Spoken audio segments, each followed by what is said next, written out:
మమ్మ మనం ఎటుపోతున్నాం రా? ఏం సినిమా? హలో ఫ్రెండ్స్ అందరికీ, మేమైతే మొన్న ఇది ఎడిటింగ్ మొన్ననే చేయాల్సింది కానీ చెయ్యలేదు, కొంచెం టైం లేక. మొన్నట్లయితే కాంతారా సినిమాకి అయితే వెళ్ళినాము. సో సినిమా ఎట్లుందంటే అసలు సూపర్ అంటే సూపర్ ఉంది.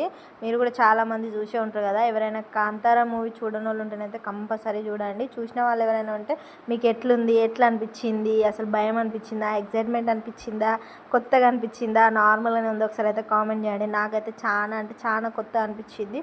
సూపర్ అంటే సూపర్ ఉంది. గోదావరిఖనిలో రాజేష్ థియేటర్కి అయితే పోయినాము. మంచి సౌండ్, అసలు సూపర్ అంటే సూపర్ ఉంది మూవీ. నాకైతే మస్తు నచ్చింది. చాలామంది పోయి ఉంటారు కదా, కానీ ఇదే అసలు టూ మచ్. పాప్కార్న్ వచ్చేసి 100 రూపీస్ అట బాక్స్. అది ఎంత ఉందో చూడండి, చిన్నగా ఉంది అసలు. అదొక టూ మచ్ ఉంది ఘోరంగా. కానీ మూవీ విషయానికి వస్తే మాత్రం అమ్మో సూపర్ అంటే సూపర్ ఉంది. మేము మంతనీలో కూడా ఉంది కానీ థియేటరు, బట్ ఆ రోజు ఎందుకో అటు చిన్న పని ఉంటే అటు వెళ్ళినాము గోదావరిఖనికి. సో వెళ్ళి అక్కడే మూవీ చూసి వచ్చినాము. ఇక లేట్ నైట్ అయిపోయింది. అక్కడ దుర్గామాతను కూడా తీసుకెళ్తున్నారు, చూసిరా గోదావరిఖనిలో. ఇది చాలా అంటే చాలా మస్తు అనిపించింది. మీరెవరైనా కాంతారా మూవీ చూసిరా, చూడలేదా, కామెంట్ చేయండి. Thanks for watching, bye.